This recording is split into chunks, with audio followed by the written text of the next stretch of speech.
დღევანდელი გადაცემაც იქნება გამოხმაურება კითხვაზე დროების YouTube არხის მაყურებლისგან. როდის გაიგო თავად მაცხოვარმა, რომ ის არის ღმერთი. არის სახარებაში ესეთი ადგილები, რომელიც რთული გასაგებია და უნდა გაიგო მხოლოდ და მხოლოდ სულით. დაწერილით ვერ გაიგებ. იოანე ოქროპირი აკუს ეს არის ადამიანის უკუსლა. რატომ? მაცხოვარმა დაწერა მოციქულთა გულები. სიტყვით განწმინდა და მერე მიცა სული.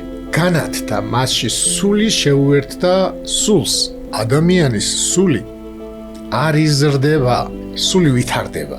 ცოდნა საკუთარი თავის და ღმერთის არის სულისთვისება და არა ხორცის. და ამას გეუბნება სულით, სიტყვით და სახარებით. სული წმინდა რო არ ქონდეს, ამას ვერ გავიგებთ. იმდენად კაცი იყო, ვერ იჯერებდნენ მის ღმერთობას.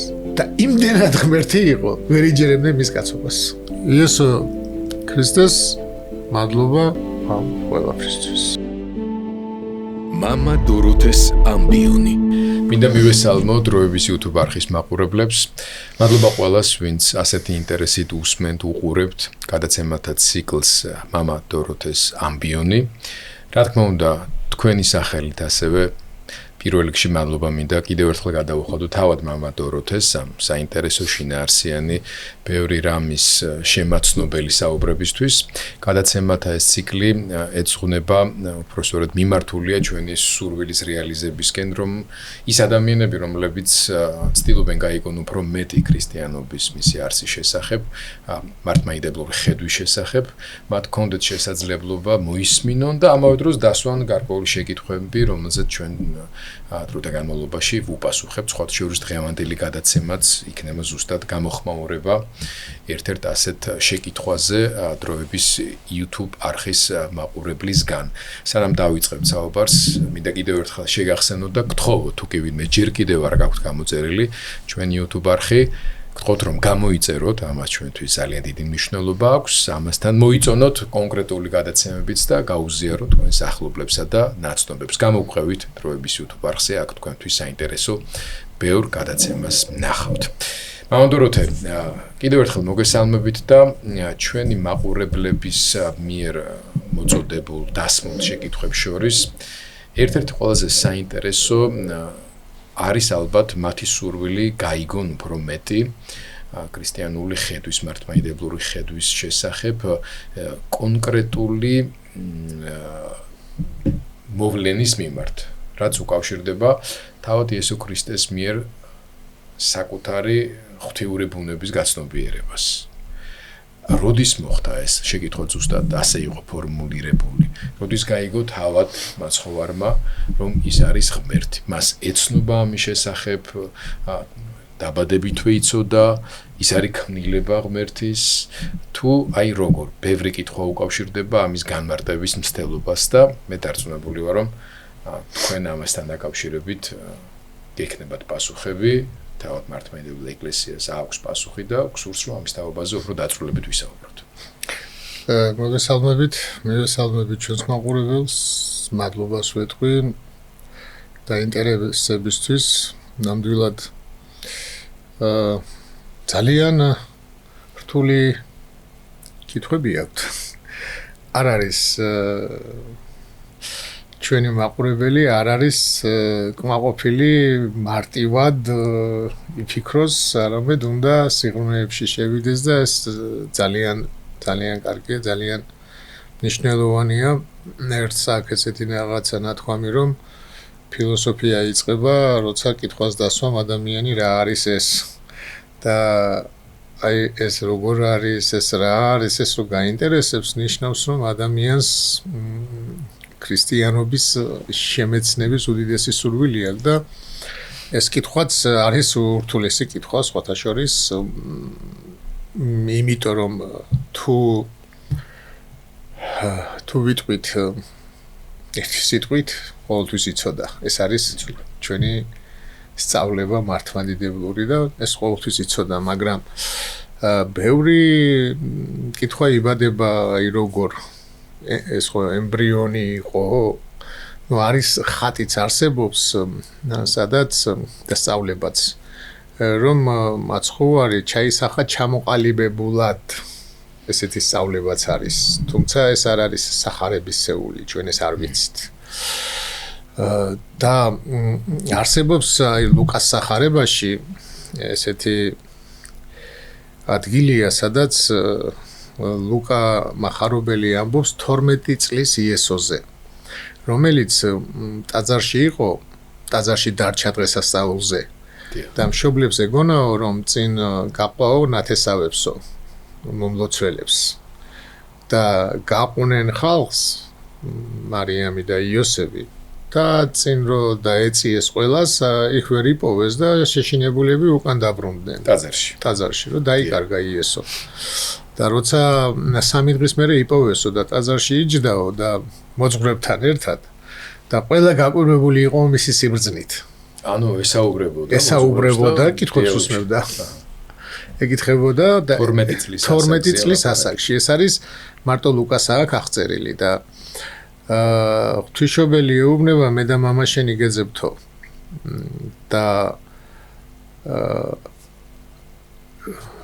რატო ისაო რა ბანერვიულიო რა ეგეთი ის არის რომ და იესო მოთხრა რომ ნუ თუ არ იცითო მე იქ უნდა ვიყო სადაც მამა ჩემს ეკუთვნისო ყველაფერიო ანუ მამა გეძებთო მაგრამ ეს ხო ესე იყო რომ იოსების შვილად ცნობილი თორე სინამდვილეში ღვთისმშობელმაც იცის ვინ არის მაგრამ ვერ გაიგესო ეს ნათქვამიო და შემდეგო წამოვიდაო წამოიყვანესო და ემორჩილებოდაო მათ და არის ესეთი ხოლო იესოს ემატებოდა სიბრძნე და ასაკი და მადლი ღვთისა და კაცთა წინაშე აი ეს ადგილი ემატებოდა სიბრძნე ასაკი ეს ადგილი არის ძალიან რთული არის სახარებაში ესეთი ადგილები რომელიც რთული გასაგებია და უნდა გაიგო მხოლოდ და მხოლოდ სულით დაწერილით ვერ გაიგებ აი მოდი ესეთ რაღაცას ვიტყვი ჩვენ ესეთი რამე ბევრი გვექნება განსახილავი და ერთ-ერთი არის ეს ურთულესი ადგილი რომელსაც წმინდა მამები სულით გებულობდნენ, სულით წმინდით განმარტავდნენ და სულით წმინდით გებულობდნენ თუ რა წერია იქ. არის ესეთი მოსაზრება, მაგალითად იოანე ოქროპირის აქვს ძალიან საინტერესო სიტყვები, რომ როდესაც მოსეს მისცა 10 მცნება ღმერთმა, როცა ეს ქვაზე დაწერილი მისცა კაცობრიობა თვლის ამას წინსვლად ცივილიზაციას ასაც ეძახიან. იმიტომ რომ იქ არის ინფორმაცია რა წესებით უნდა იცხოვრო. არა, რომ ასოებში ასოებით დაიწერა პირველი რჯული, რომელიც დაიწერა ასოებით. ანუ ჩაწერა რო დაიწყო. 10 მცნება, ხო მანამდე აბრამს ეცხადებოდა, იაკობს ეცხადებოდა და ეცხადებოდა მამებს, ნოეს, მაგრამ არც ერთ ჩაწერა არ დაუწყია. ჩაწერა იწყება მოსესთან. და აი ეს არისო წინსვლაო კაცობრიობა, რომ ჩაწერა დაიწყო და იოანე ოქროპირი ამბობს, ეს არის ადამიანის უკუსლა. რატომ? ხო, აი რატომ? ეს არის ადამიანის უკუსლა, რადგანო ადამიანის გულიო ისე გაფიცხდაო, ანუ გაფიცხება ნიშნავს გაქვავებას, ახლა დღეს რასაც გაქვავებას ვეძახით. გაქვავდაო, ქვაზე უფრო ფიცხი გახდაო და ამიტომ რასაც აბრაამის გულში წერდაო, შიგნით ეცხადებოდა, აბრამს ეცხადებოდა და გულში უცხადებდა, ანუ გონებაში, გულში, შინაგან კაცს უცხადებდა. აი გულს როცა ვიტყვით, არის გულისხმება ხორციელი გული. წმინდანი გულითა ღმერთზე ხილავენ, აი შიგნით კაცი რომელიც წმინდა, აი შიგნით კაცი ხა ყველა მიცის ამას რო ვიტყვი, მაგრამ ამას ვერ განმარტავ, მაგრამ ყველა მიცის ასნიშნავს შიგნით კაცი. აი შიგნით ვინც ვარ მე, შიგნით ვინც ხარ თქვენ. ხო იცით თქვენი თავი, აი შიგნით რას ფიქრობთ, რა გეხარიათ, რა გაწუხებთ. აი იქ წმინდა ვინც არის. ამას გულს ეძახიან. ანუ ეს არის სული, სულით წმინდას ნიშნავს. ანუ შეგნებით და შემეცნებით წმინდა. შეგნება, შემეცნება, ორივე ერთად იგულისხმება ამ გულში. შიდა კაცი. არა გარეგნული მოქმედებები, არამედ შიდა კაცი, ეს არის წმინდა და ამიტომ ამ შიგნით რასაც წერდა, შიდა კაცს რასაც უცხადებდა. ის ქვაზე დაუწერაო. იმიტომ რომ უკვე ვერ უცხადებდაო, ადამიანის გული გაფიცხდაო და ასევე არის ყოველი ადამიანი, რომელიც აი მაგალითად სახარებას წაიკითხავს, ყველას გონია, რომ ღმერთმა დაგვიტოვა ეს სახარება და კითხვაც იბადება, რატო თვითონ არაფერი დაწერა. აკვარია ხალხ წერილი 12 წლიდან როგორი ბრძენია და რატო თვითონ არ დაწერა, რატო არ დაგვიტოვა დაწერილი წიგნი თვითონ.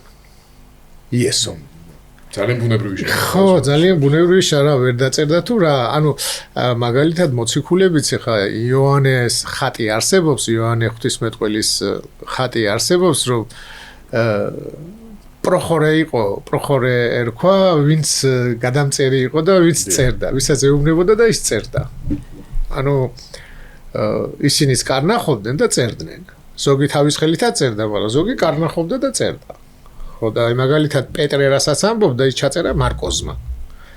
და ამიტომ მაცხოვარს არ შეეძლო, რომ აი და ეკარნახა. ხო. სრულფასოვნად ეთქვა და ეს ყველაფერი დაწერილი დაეტოვებინა. შეეძლო. რა თქმა უნდა შეეძლო, არ გააკეთა. რატომ არ გააკეთა? ხო, აი რატო არ გააკეთა? ეგ არის ყველაზე მთავარი, რომ მაცხოვარმა დაწერა მოციქულთა გულები. ესმით. ანუ როგორი რაღაცა, ეხლა მე თქვენ რო გესაუბრებით, ეხლა მე რო წერილობით დაგიწყო საუბარი, უფრო დიდი პატივისცემაა თუ პირდაპირ რო გესაუბრები. ანუ წარმოიდგინეთ როგორი დაუფასებლობა იქნებოდა მოციქულების. როგორი უნდობლობა, რომ თქვენ ვერ გაიზრდებით და ამიტომ მე წიგს გიტოვებთ.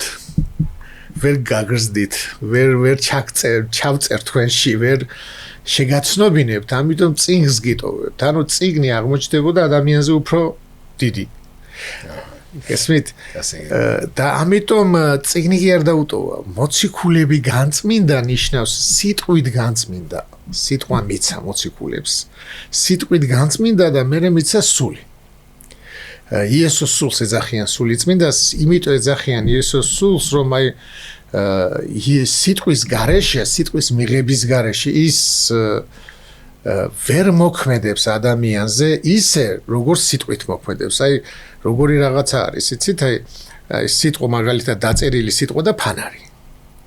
სიბნელეში რო ვიყოთ და გქონდეს დაწერილი სიტყვა და რაღაცა ნატურა უნდა დავანათოთ, რომ წავიკითხოთ და გავიგოთ. აი ეს გაგება არის სულიწმინდა, იძლევა გაგებას, მაგრამ რისი იმისი სიტყვის გაგებას, სიტყვა ღმერთის გაგებას. ამიტომ სიტყვა ხომ მიცა და მე ეუბნება, რომ მოვაო ის, რომელიც გასწავლითო ყველაფერს. და სულიწმინდა კი არ ასწავლის. სიტყვა ასწავლის, მაგრამ სულიწმინდა გაგებას აძლევს. და ვერ გებულობდნენ, როცა წიგნიდან უხსნიდა, რაღაცებს ბოლოშიც ვერ გებულობენ მოციქულები, სანამ სულიწმინდა არ გადმოვა. აი, ძალიან საინტერესოა მათესთან რო წერია ბოლოს, როდესაც ამაღლდაო, ამაღლების წინ რო მივიდნენ იმ მთაზე, სადაც დაიბარა, ესე წერია, რომ ზოგიერთიო დაეჭუდაო. დაეჭუდა. ანუ რაში დაეჭდა, ნუ ქრისტეში. ეს არის თუ აი რომ მაღლდება. და ეს იმიტომ მამები წერენ, რომ აი ზღარებაში ყველაფერი წერია, არაფერი არ არის დამალული. ის სისუსტეც არ არის დამალული, ადამიანური სისუსტე. იმიტომ რომ ეს ყველას აქვს და ამიტომ მამები ამბობენ, რომ სანამ სულიწმინდა გადმოვიდოდაო, მანამდე ჯერ კიდევ არ იცოდნენ სრულად იესოს შესახებ. სულიწმინდით გებულობენ საბოლოოდ რა მოხდა და საბოლოოდ რა უთხრა. იმიტომ რომ განათდა მასში სული შეუერთდა სულს და განიხვდა. ეხლა რაც შეეხება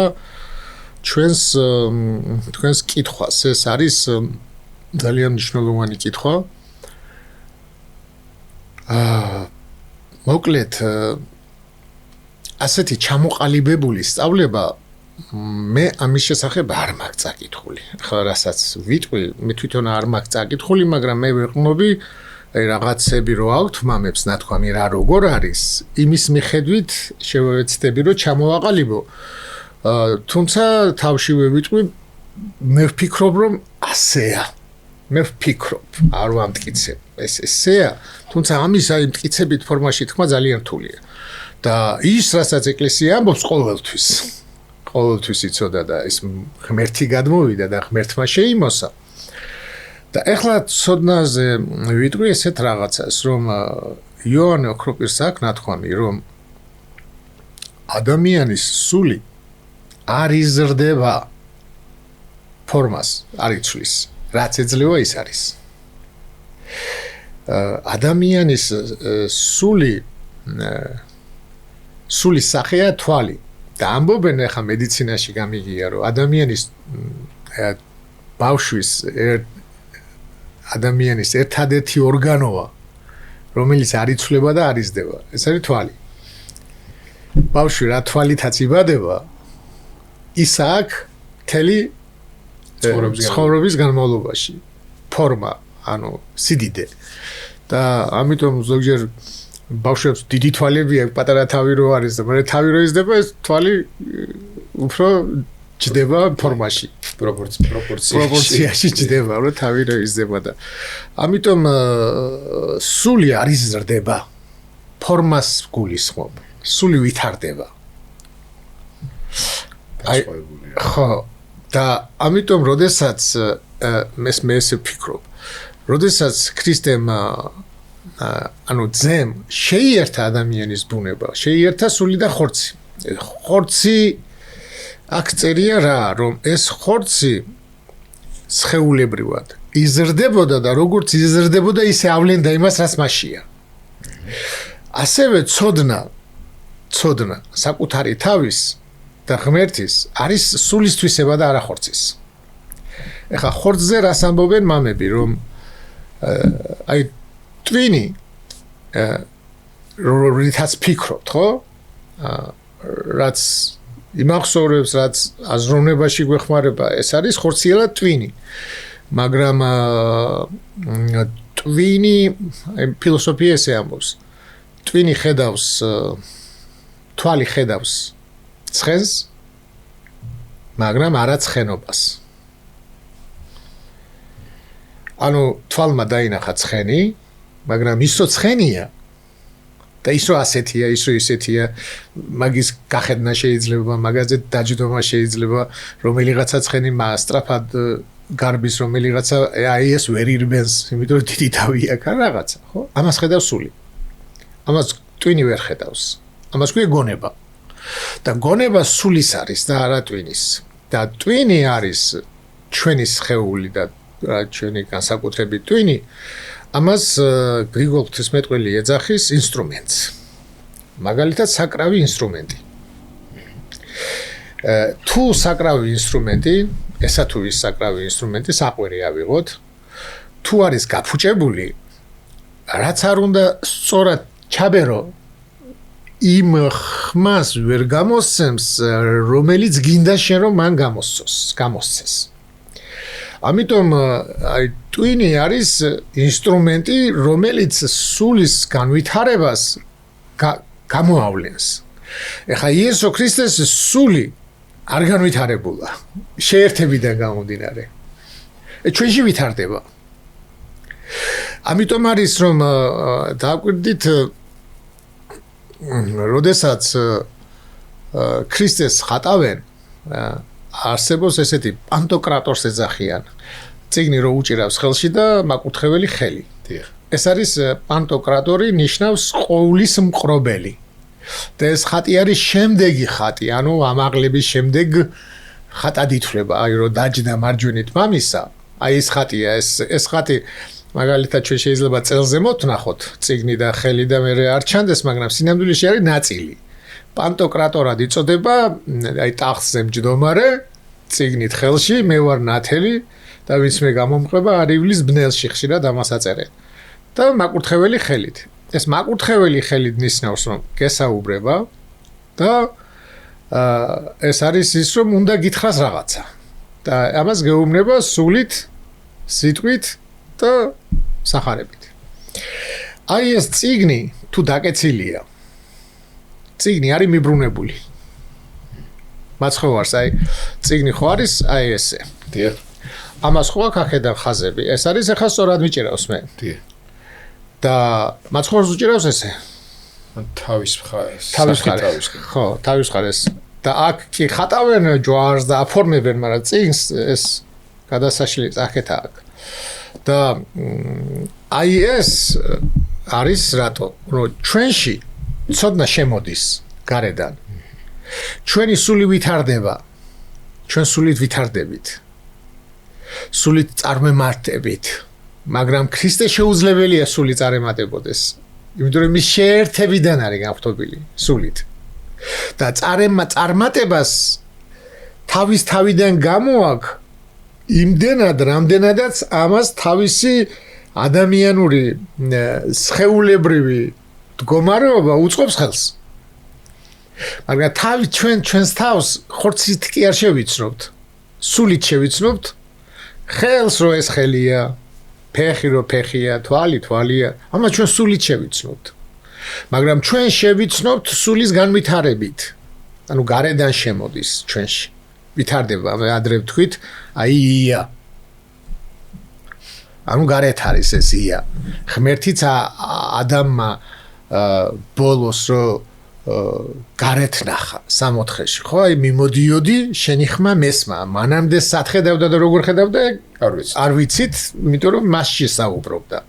მაგრამ რახან მოშორდა, უკვე გარედან შემოდის ჩვენშიც.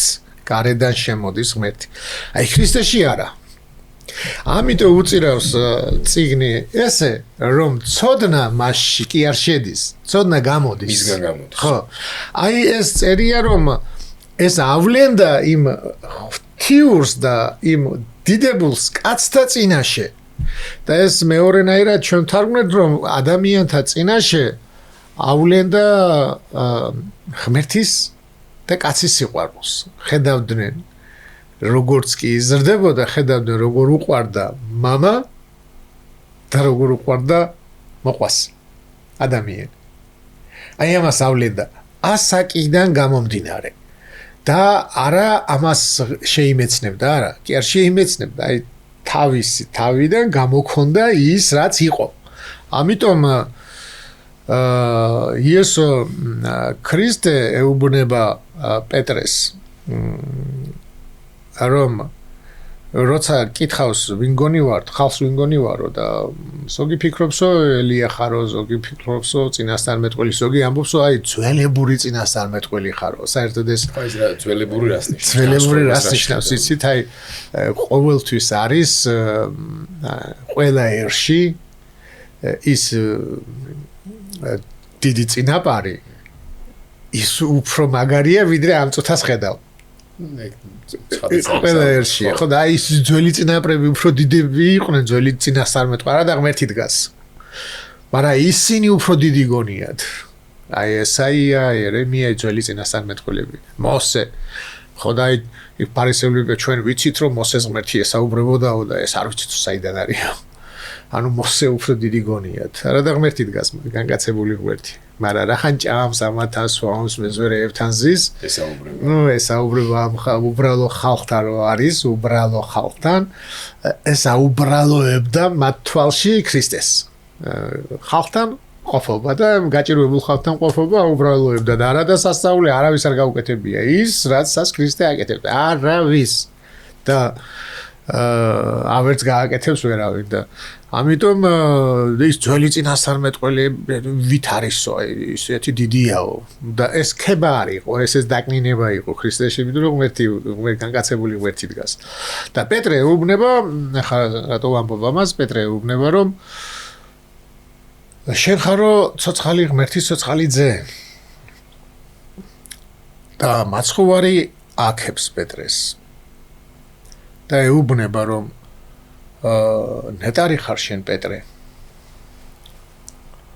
რადგან ეს გამოგიცხადა არა სისხლმა და ხორცმა გამოგიცხადა არამედ მამამ ეხა სისხლი და ხორცის გამო ქართველებს გვაქვს კარგი გამოთქვა.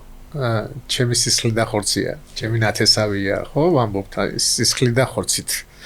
ანუ სისხლი და ხორცმა გამოგიცხადა ნიშნავს რომ გარეგდა ცოდნიდან კი არ მიიღე. ამ ქვეყნიური ცოდნით კი არ გაიგე რომ მე ღმერთის ძე ვარ. არამედ მამამ გამოგიცხადა. აი ეს ხდება ჩვენთან. ერთ ადგილას წერია ძალიან საინტერესო წიგნობარიო სასუფეველს დამოწაფებული. ანუ სასუფეველი არის ქრისტე. წიგნობარი, ანუ განათლებული ადამიანი მიწიერად, ამ ქვეყნიურად. რომელიცო დაემოწაფებაო ქრისტესო, სასუფეველსო. ის გავსო კაცს, რომელსაცო თავისი თავიდან გამოახვა ახალი და ძველი. ეგ რას ნიშნავს? ხო, ესეც როგორი არის? ისიც წესით ხო უნდა იყოს, გამოაქვს თავისი თავიდან ის ძველი რაც ჰქონდა და ახალი, ხო, რაც მიიღო. ну, მაგალითად გამოაქვს და იძლევა ამ ცოდნას, მაგალითად ძველი ცოდნა და ახალი ცოდნა. მაგრამ წერია ახალი და ძველი, პირიქით წერია. თავისი თავიდან გამოაქვს ახალი და ძველი. იმიტომ რომ ახალი განმარტავს ძველს. ახალი აღთქმა განმარტავს ძველ აღთქმას. აი მაგალითად სიმბოლო, ხო, ხმარობთ სიტყვა სიმბოლოს. ძველი აღთქმა ფაქტიურად ახალი აღთქმის სიმბოლოა, თვითონ გასაგებად. იქ არის რაღაცა სიმბოლოები, რომელიც მე ახალ აღთქმაში აღსრულდა. და ეს სიმბოლო, საინტერესო სიტყვა ყოფილა. ნიშნავს გატეხილ ჯოხს. მე მგონი ბერძნული სიტყვაა და ნიშნავს გატეხილ ჯოხს. როცა მეგობრები ერთმანეთს შორდებოდნენ, სადღაც მიდიოდნენ, ზოგი შეიძლება სავაჭროდან, რაღაც საქმეზე სხვა ქვეყანაში, ზოგი ელჩი ან რა ვიცი რაღაცაზე, ტეხდნენ თურმე ჯოხს ეს.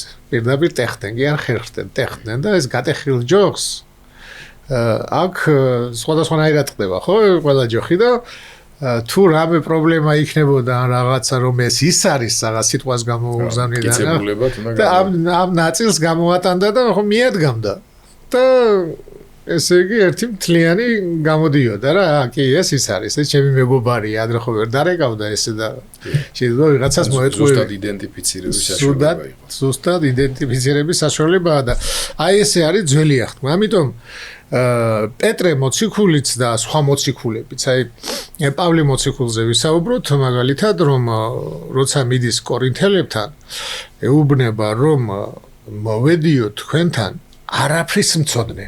არაფრის მცოდნე მოვედიო და ეს არაფრის მცოდნეში გულისხმობს რომ მიწიერი ცოდნით არ გიგადაგებთ ამ ქვეყნიური ცოდნით არ ამ ქვეყნიურ ცოდნას კი არ უარყოფს მაგრამ აი ქრისტე ის მოცემულობა რომელიც ამ ქვეყნად არ არის ამ ქვეყნიური რო არ არის აი იმ მოცემულობას და აი წიგნზე რახან ვისაუბრეთ წიგნზეც გვაქვს ნათქვამი მაგრამ კიდე გავიმეორებ კორინთელები რომ წერენ პავლე მოციქულს რომ უფალო ისაო რატო ხშირად რატო არ წერო ეთყობა მიწერეს სხვათა შორის კორინთელების 2 წერილია შემორჩენილი და ერთ-ერთ წერილში თვარსები პირველ წერილში საყვედურ პირველი წერილი არ არის პირველი წერილი ანუ მანამდე მიწერა საყვედური ეთყობა კორინთელებმა ის არ შეინახეს მაგრამ ჩანს რომ კიდე ადრე მიწერილი აქვს საყვედური ხო და ანუ ამბობენ რომ სულ 3 წერილი იყო მაგრამ 2-ია შემორჩენილი ერთი დაკარგულია ხო და მე თქვენო სული მოგეცითო ანუ სული წმინდა მოგეცითო თქვენშიო სული და თქვენო წიგნს მთხოვთო წიგნიო კლავსო სული აცოცხლებსო აი იმ სულით კითხულობთ ამას და ვგებულობთ აი ეს რო იყოს და სული არ იყოს სული წმინდა რო არ კონდეს ამას ვერ გავიგებთ იმდენად აი ვერაფრით ვერ გაიგებ ადამიანი როცა ქრისტე ამბობს რომ მამა უფრო იჩემს არს და მე და მამა ერთი ვართ როგორ თუ უფროსია ანუ თუ შენზე უპირატესია ერთი როგორ ხარ და ამას სულის გარეშე ვერ გაიგებ და სულით პავლე მოციქული ამბობს ვერავინ იტყვისო ქრისტე რო ღმერთიაო სულის მინდის გარეშე ანუ ამას იმის ღმერთობას ჩვენ გებულობთ სულიწმინდით. და ამას ნიშნავს მამაო მადიდე ისეთი სიდიდით, რომელიც მქონდა უწინარეს ყოველთა საუკუნეთა. მადიდე იქ ქრისტე არ განდიდებულა როგორც ღმერთი თავისთავად არა. რა დიდიც იყო ის დიდია. რა ღმერთიცაა ის ღმერთია, მაგრამ ადამიანებმა რო დაინახოს ვინა ვარ მე. რომ ეს არის ის, რომელიც იყო უწინარეს ყოველთა საუკუნეთა. აი ის განკაცდა. და ის მოვიდა დედამიწაზე და რომელშიც ზოგჯერ იყო რომ აი მაგალითად არიოზის რაღაც ისეთი სწავლებები რომელიც ქრისტეს ღმერთობას უარყოფდა. რაც რის გამოც შეიკრება პირველი მსოფლიო კრება და აი ერთი საინტერესოა აქ დაგეთხული მაქვს ერთი მამას ამბობს რომ დედამიწის ზურგზე არც ერთ ადამიანზე არ დასმულა იმდენი კითხვა ვინ არის ეს რაც დაისვა თვითონ სახარებაშიც სახარების შემდეგ იესო ქრისტეს და ამას იმიტომ რომ იმდენად კაცი იყო რომ ვერ იჯერებდნენ მის ღმერთობას და იმდენად ღმერთი იყო ვერ იჯერებდნენ მის კაცობას. ანუ ქრისტესგან კაცებით ძის შეერთებით ქრისტე არ არის ზეკაცი და არ არის ქვეღმერთი. ანუ შერევა არ მომხდარა რომ კაცზე უფრო დიდი ყოფილიყო და ღმერთზე პატარა. არა.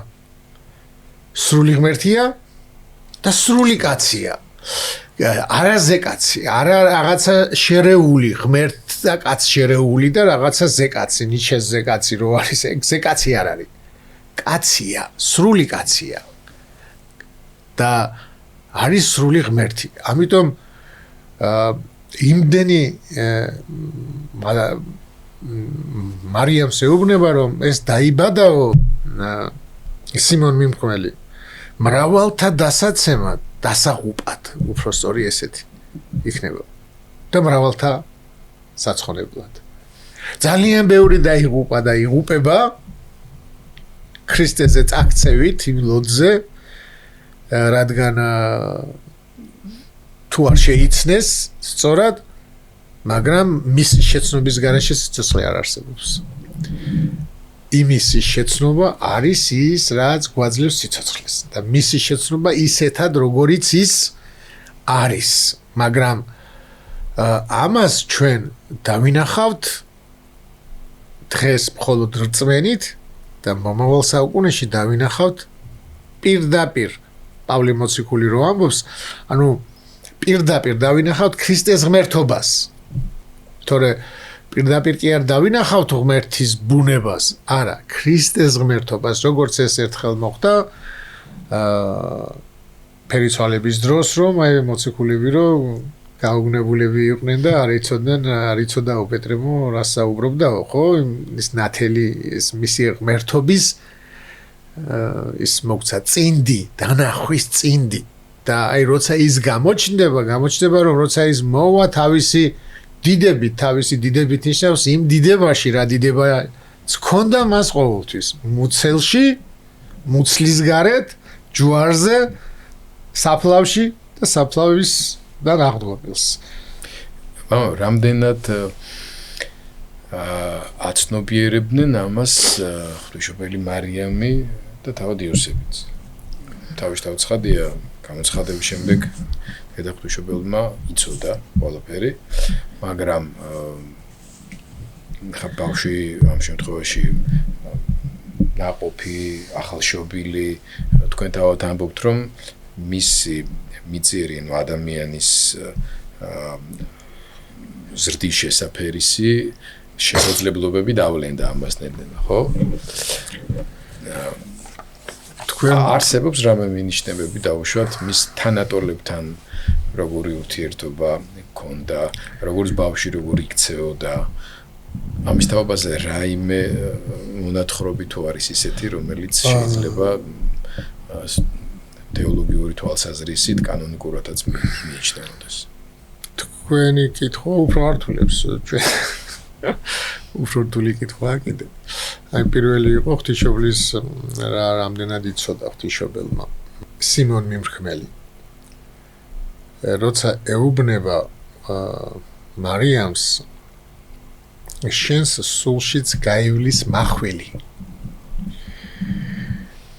ეს არის ჩვენ როცა წიგს ვაკეთებდით სახარებას ეგ სიტყვა ეს მახვილი რომელიც ითარგმნება მახვილად ერთ-ერთი მნიშვნელობით ნიშნავს დაეჭვებას. ეს დაეჭვება რაც პეტრეს დაემართა. ეს არის მახვილი. დაეჭვება, რა მოხდა, რა ხდება. ანუ ქრისტეს გარდა არავინ იცოდა ქრისტე. და ქრისტეს გარდა არავინ იცოდა რას აკეთებდა ქრისტე. არც ღვთისმშობელმა.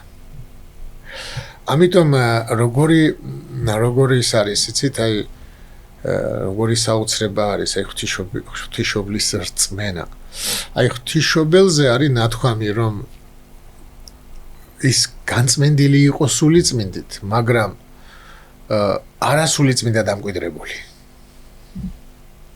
აი სულიწმინდა პირველი ვიშიც დამკვიდრდა, ეს არის იესო ქრისტეს კაცობრიოვი ბუნება. მართლისღების დღეს, რომ გადმოვიდა მასზე და მასზე დარჩა, მასში დარჩა სულიწმინდა.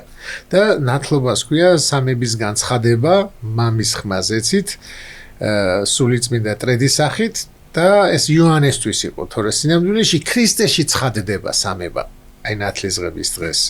მაშინ გადმოდის სულიწმინდა და სულმა წაიყვანაო უდაბნოში, ანუ სულიწმინდა. და არის სულთმოფენობის ხატი, რომელიც არის ჩვენ მე ხატებზეც ვისაუბროთ, ძალიან ღვთისმეტყველური ხატები არსებობს, ნუ ერთ-ერთი არის სულთმოფენობის ხატი, რამაზე ახლა ვისაუბროთ, მაშინ სადაც ხშირად ღვთისმშობელიც ზის ცენტრში, რომელზეც გადმოვიდა სულიწმინდა. ანუ სულიწმინდის სამკვიდრებელი ქრისტემდე არავინ არ იყო. აი როგორი ბუმბერაზი მამები იყვნენ, ხო, აბრაამი, ისააკი, იაკობი, მოსე, დავითი. სულიწმინდით მეტყველებდნენ, რო წინასწარ მეტყველებდნენ. სულიწმინდაზე მოქმედებდა, სულიწმინდა გადმოდიოდა, მაგრამ მათში არჩებოდა. ანუ სულიწმინდის სამკვიდრებლები არ იყვნენ.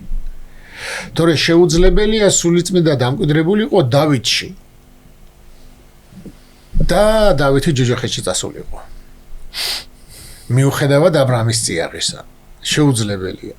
ამიტომ დავითმა იცის, რომ არ დაუტო სული ჩემი ჯოჯოხეთში, რომ მის სულს არ დატოვებს. და ეს თან ქრისტეზეა ნაწინასწარმეტყველები, რომ ქრისტეს არ დატოვებს, აღსდგება აღდგომაზეა ნაწინასწარმეტყველები, მაგრამ სულიწმინდის გადმოსვლის და სულიწმინდის ჭურჭლად ყოფნის გარეშე არავინ იცოდა. აი ოქროპირი ამბობს, რომ ანგელოზი როცა ახარებს ღვთისმშობელს ეუბნება, რომ მე მგონი ღვთისმშობელს არა იმას იოსებს მათესთან. იქ ეუბნება, რომ დაარქვიო მისი სახელი იესო, მისი სახელი. დაარქვი მისი სახელი, ეს მისი სახელი ნიშნავს მისი მოქმედების, მისი მისიის აღნიშნული სახელი. იესო ნიშნავს ხსნელს. რასაც ჩვენ ქართველები მაცხოვრად თარგმნით, მაცხოვარიც მე ჯერჯერობით კიდევ ვიკვლევ ამ სიტყვას, მაცხოვარს, მაგრამ ესეც თავის დროზე სოტერია არის ბერძნულში, იქიდან არის ეს მხსნელი, რუსულში სპასიტელ. და ეს მაცხოვარიც ნიშნავდა ამას. იქიდან მოდის ცხვარი, ცხოველი, ანუ ნიშნავდა დამცველს და დამწყემსვავს და იმას, ვისაც დამწყემსვა უნდა, გადარჩენა ვისაც უნდა. ან ცხოველი, რომელიც უნდა გადაარჩინო. ხეცი კი არა. ხეც არ უნდა შენი გადარჩენა. აი ის ვინც შენი ის არის, ანუ ეს ძველი მაცხოვარიც მხსნელს ნიშნავს, მაგრამ ჯერჯერობით ფუძეს ვეძებთ ამას მეინტერესებს რატო არის მაცხოვარი. და მხსნელი არის. და ანგელოზი რო ეუბნება ის იხსნის თავის ერს. და ოქროპირი ამბობს რომ ანგელოზებმაც არ იცოდნენ ქრისტე თავის ერს კი არა თელ სამყაროს რო იხსნიდა. წარმართებსაც რო იხსნიდა არ იცოდნენ და უფრო საოცრებას ამბობს ოქროპირი რომ როდესაც ქრისტე ამბობს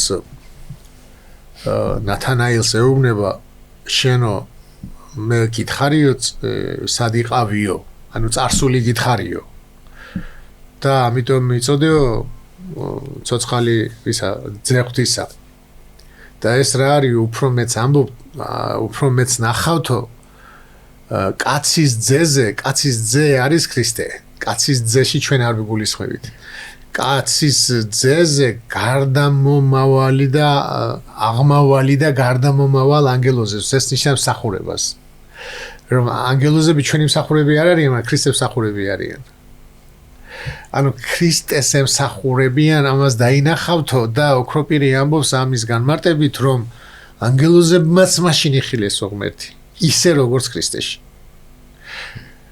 ანუ ქრისტეს იქეთ ქრისტეს გარეთ ქრისტეს სადმე ღმერთს ვერ იხილავ არ არსებობს სხვაგან ღმერთის ხილვა გარდა ქრისტესი მამა ძედა სულიწმინდა ამას ეუბნება ფილიპეს ვინც მე მიხილა მამა იხილა და სულიწმინდის ხატს რო დაუბრუნდეთ აი სულიწმინდის გარდამოსვლა ეს არის ძალიან მნიშვნელოვანი ჩვენ თუ არ გაგვიგრძელდა ძალიან საინტერესო ამბავს ვიტყვი ახლა გვაქვს დიახ მოკლედ რა არის ეკლესია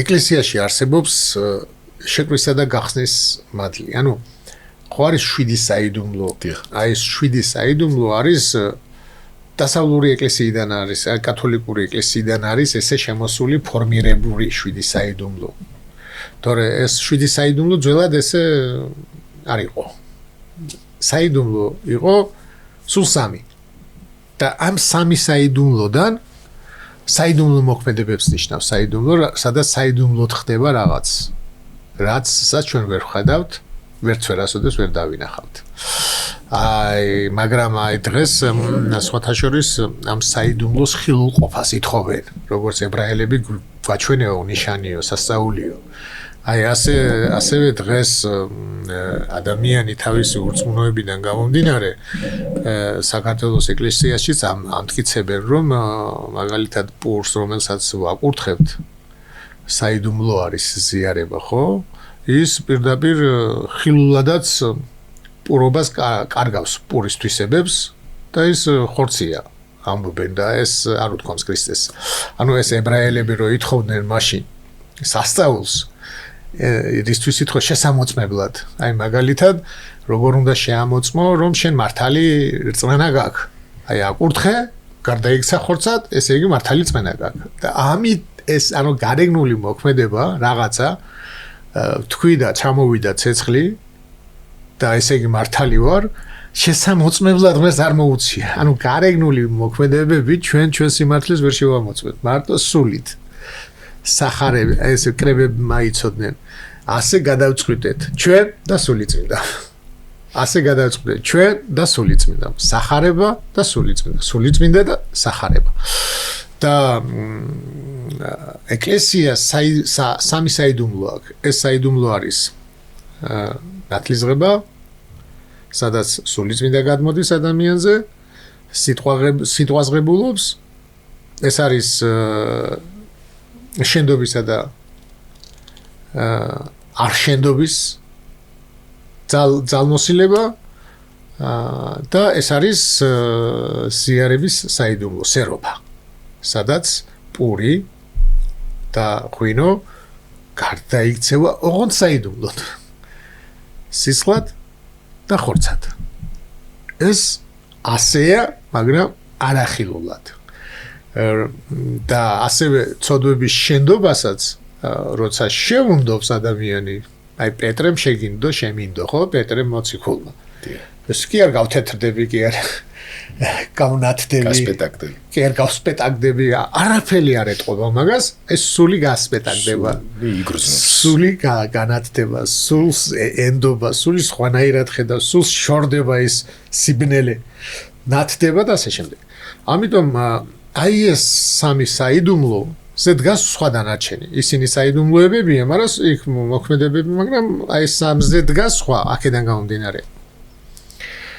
აი ეს სული წმინდა როცა მიცა აღდგომილმა ღმერთმა, როცა მათ დაინახეს აღდგომა, როცა მათთვის გაიხსნა ორი სამყარო. აი პეტრეს რო უთხრა მოგცემ შენ გასაღებს. მანამდე ეს უთხრა მაშინ როცა პეტრემ აღიარა რომ შენ ხარ ძეცოცხალი ღმერთისა, მაშინ უთხრა მოგცემ. აქ მისცა. და ეს გასაღები ნიშნავს ღმერთის ნების ცოდნას. ებრაელები როცა ბიბლიაში ეძებდნენ რაღაცას აკითხზე, ამას რო იპოვიდნენ გადაწყვეტას. ბიბლიაში აი ესაია ასე ამბობს და ასეა. აი მაშინ ვიპოვეთ გასაღები. ამ საქმის გასაღები. მოგცემ შენ გასაღებს ნიშნავს შენ გეცოდინება ჩემი ნება. და პეტრემ აი ღვთის ნება, ქრისტეს ნება ჯვარზე ვერ გაიგო. ეს მისი აღდგომის შემდეგ გაიგო. როცა სიცოცხლე არსებობს. როცა აღდგომა არსებობს და მარადისობა არსებობს და მე მივდივარ რათა გაგიმზადოთ ადგილი რო ეუბნება. ვერ გებულობს, მაგრამ როცა აღსდგა უკვე გებულობს. სად მიდის, რა ხდება, როგორ ხდება, აი უკვე გებულობს და მით უმეტეს როცა სული გადმოდის. ამიტომ ეს გასაღების მიცემა არის აი ამ მადლის მიცემა და უთხრა შებერა. და მიიღეთ სული წმინდა. ვისაც შეუნდობთ შეენდობა და ვისაც არ შეუნდობთ არ შეენდობა. იქ წერია მათესთან, ვისაც შეკრავთ, მაგრამ ეს არასწორი არის, იოანე ასწორებს ამას, ვისაც არ შეუნდობთ იოანე რასაც ამბობს, ის უფრო სწორია. იმიტომ რომ ჩვენ კი არ ვკრავთ, ის შეკრულია. ჩვენ უნდა გავხსნათ. აი ვისაც გახსნი, გაიხსნება, შეკრული გახსნი. ვისაც არ გახსნი, შეკრული დარჩება. ანუ ადამიანი ქრისტეს გარეშე ყველა შეკრულია. და ქრისტეთი ხსნი როცა ქრისტეს მიიღებს. ანუ იმ სიბნელეს აშორებ. და ჩვენ ანუ ხსნით, წოდნით და სულიწმინდით და მადლით. ან შეკრულს ვტოვებთ. სამღვდელოება ამას აკეთებს და აი ეს მადლი არის რაც მიცა კრებულს. მღვდელს როცა აკურთხებენ, ეძლევა ეს მადლი. ამიტომ ეს არის ეკლესიის. ეს არის ეკლესიის მადლი. ძალიან ის არის აქ ფაქიზად დასაფიქრებელი რომ აი როცა ჩვენ ვამბობ 60-ქულო ეკლესია, საქართველოს 60-ქულო ეკლესია, ნიშნავს ეს 60-ქულო მადლი აქვს. იმას კი არა მოციქულმა რო იქადაგა, არა. ბევრგან არ უქადაგია და შეიძლება ანდრიამ რო იქადაგა რო ამბობენ, ეგეც ჩვენ რაღაც მე-12 თუ მე-11 საუკუნის ცნობები გვაქვს. თორემ მანამდე ცნობები არ არის ამისი არაფერი. ნინო არის, მაგრამ მეს ანდრიას ცნობები არ არის. წყარო. ხო და შეიძლება იქადაგა, შეიძლება არა. იმიტომ კი არ ქვია. 60-ქულო. 60-ქულო ქვია აი ეს მადლი, რომელიც მოციქულებს კრებულს მისცა, ის აქ ეკლესიას. ეს არის ჯაჭვი, რომელიც გადმოდის. და ეს არ არის დამოკიდებული პიროვნებაზე.